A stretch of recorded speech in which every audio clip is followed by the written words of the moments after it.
মৰম জানো তুমি আকৌ ঘূৰি আহিবা। মৰম জানো তুমি আকৌ ঘূৰি আহিবা। সেই সময়ত প্ৰায় মই কলেজৰ ষ্টুডেণ্ট আছিলোঁ আৰু মোৰ প্ৰেয়সী তেতিয়া স্কুলত পঢ়ে আৰু মই তাইতকৈ প্ৰায় 5 বছৰমান ছিনিয়ৰ, অৰ্থাৎ মোতকৈ তাই 5 বছৰমান সৰু। গতিকে তাইক কিছুমান ক্ষেত্ৰত বুজাবৰ কাৰণে মোৰ কেতিয়াবা কঠিনো হৈ পৰে আৰু কঠিনতাৰ মাজেৰে আমাৰ প্ৰেম সদায় ভালদৰে আগুৱাই গৈছিল। সদায় তাই মোক কলেজত যোৱা টাইমত ৰখি থাকে স্কুলৰ আগত আৰু ময়ো যাওঁ আৰু মই কলেজ যোৱা সময়ত তাইক এপাকলৈ চাই যাওঁ, কাৰণ তাইক চাই গ'লে মনটো ভাল লাগে আৰু তাৰপিছত কওঁ, তুমি ভালদৰে থাকিবা, স্কুলত ভালদৰে পঢ়া শুনা কৰিবা, গুৰুত্ব পঢ়া শুনাৰ ওপৰত বেছি দিবা, মোৰ কথা ভাবি নাথাকিবা। এইদৰে কৈ মই নিজৰ কলেজলৈ গুচি যাওঁ। কিন্তু এদিন হঠাৎ শুনিলোঁ তাইক বোলে কোনোবা দূৰণিৰ ল'ৰা আহি বিয়া প্ৰস্তাৱ আগবঢ়াইছে আৰু সেই কথা তাৰ ভাইকে মোক ক'লে, কাৰণ তাইৰ ভাইকে মোক বহুত পচন্দ কৰে। সেইকাৰণে তাইৰ ভাইকে মোক ক'লে যে দাদা বোলে আমাৰ বাক এনেধৰণে বিয়া প্ৰস্তাৱ আহিছে।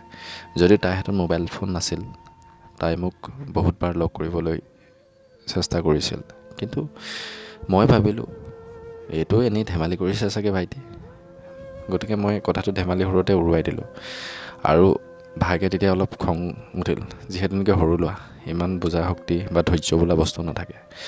গতিকে সি গুচি গ'ল আৰু সি পিছত শুনিছোঁ সি বোলে বাইকক গৈ ক'লেগৈ, মই বোলে কথাটো গুৰুত্ব নিদিলোঁ। আৰু মোৰো খবৰ নাছিল সেইদিনা যে যেতিয়া নেকি ভাইকে কথাটো ক'বলৈ আহিছিল, সেইটো ঘৰত আহি আলহী বহি আছিল আৰু তাই যেতিয়া নেকি বাইকক কথাটো কৈ দিলে আৰু বাইকে খঙতে বোলে বিয়া প্ৰস্তাৱটো সত্য, অৰ্থাৎ প্ৰস্তাৱটো মানি ল'ম বুলি ক'লে। গতিকে তাৰপিছত হয়তো দুদিন তাইক মই স্কুল আহোঁতে দেখোঁ, কিন্তু তাই মোক আগৰ দৰে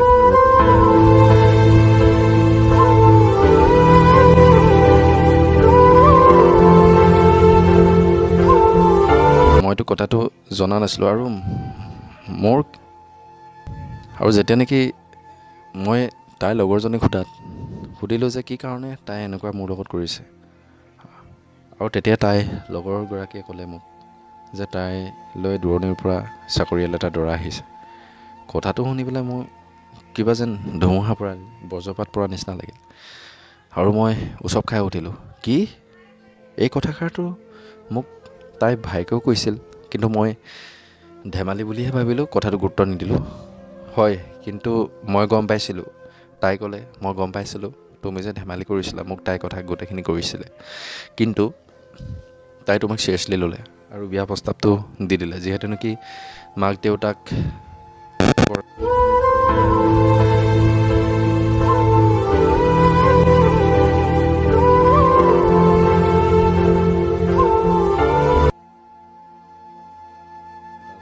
তাইক ভাল পাওঁ, তথাপিতো তাই এনেকৈ ক'লে।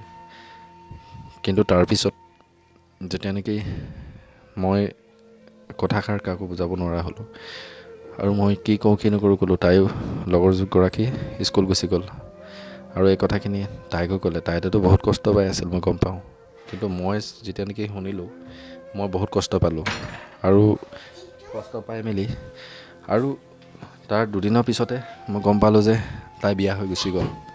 কিন্তু হঠাৎ হোৱা যেন ল'ৰা ধেমালিৰ দৰে আমাৰ প্ৰেম আৰু কথাখিনি যে কিবা যেন ধেমালিৰ দৰেহে লগা হ'ল। কাৰণ আপোনালোকেও যদি এনেধৰণৰ ষ্টৰি হৈছে, কাৰণ আপোনালোকে কমেণ্ট বক্সত জনাব।